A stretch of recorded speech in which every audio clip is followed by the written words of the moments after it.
As a mom, I want the best for my kids, and if I should settle for someone who would abuse me, it would not be a nice sight for my children, and I don't want that. We work at the grassroots level. We would therefore know that we had the ability to take care of domestic violence, because that is what we do on a daily basis. Police is one of our biggest collaborating partner for domestic violence and any form of violence, because you have to go through the motions. Ranks from the Guyana police force, they were able to train in gender-based violence.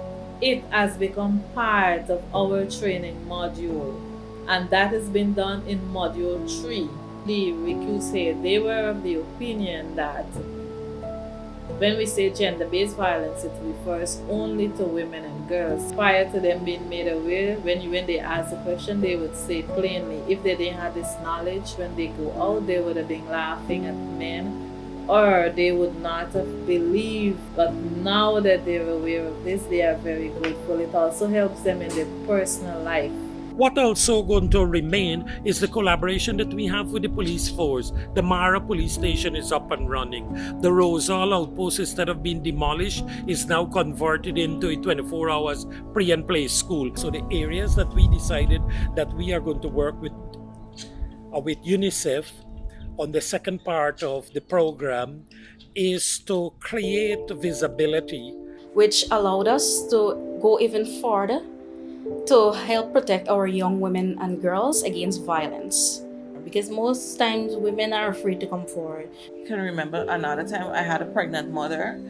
She was getting a lot of abuse home by her partner too.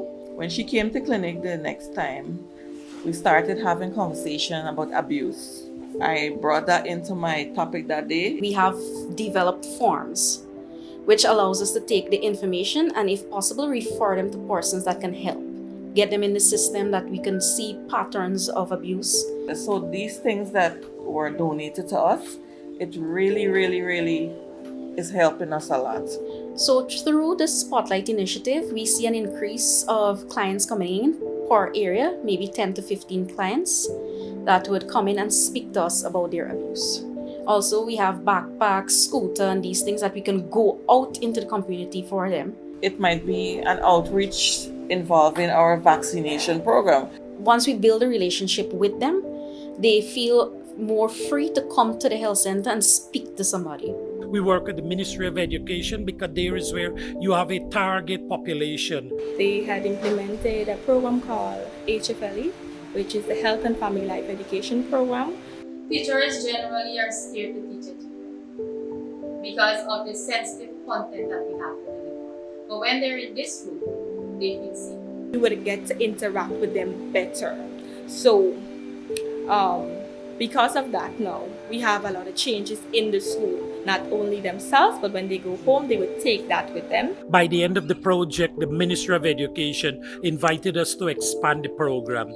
I'm happy to say that we are now in 12 secondary schools with one classroom each that is considered the HFLE. After the program in school, we'd have these children coming right to the center and discuss what they learn. I don't like domestic violence because it's abusing humans, and God created us to be loving and kind. Well, my organization benefit a lot from the Spotlight Initiative program, and we benefited from the child-friendly space. We benefit also from the domestic violence training. Now parents is comfortable with sending their children because in Angoy Avenue, when they reach the age of 13, especially our male, they don't want to be back in school. It's either they choose drugs, they choose theft or something. Miss Pinky, they talk to us about what these things can do to your body.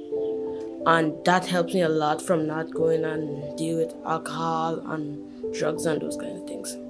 You have to be working with the various partners to achieve a common goal. So we partnered with St. Francis Community for Deep Developers so that we can able to reach out to these people. You will find vendors who are being abused, women who are being abused, they will normally come to us. And even down to the men, because even those men, in this society, they feel that they're at a stigma if they go forward to say that they're being abused. After the training, we were more equipped. Because knowledge is never enough. It's like the Spotlight Initiative program is like helping the helpless. It's an initiative that needs to continue because it's been working. The project have been able to create an impact that is here to stay.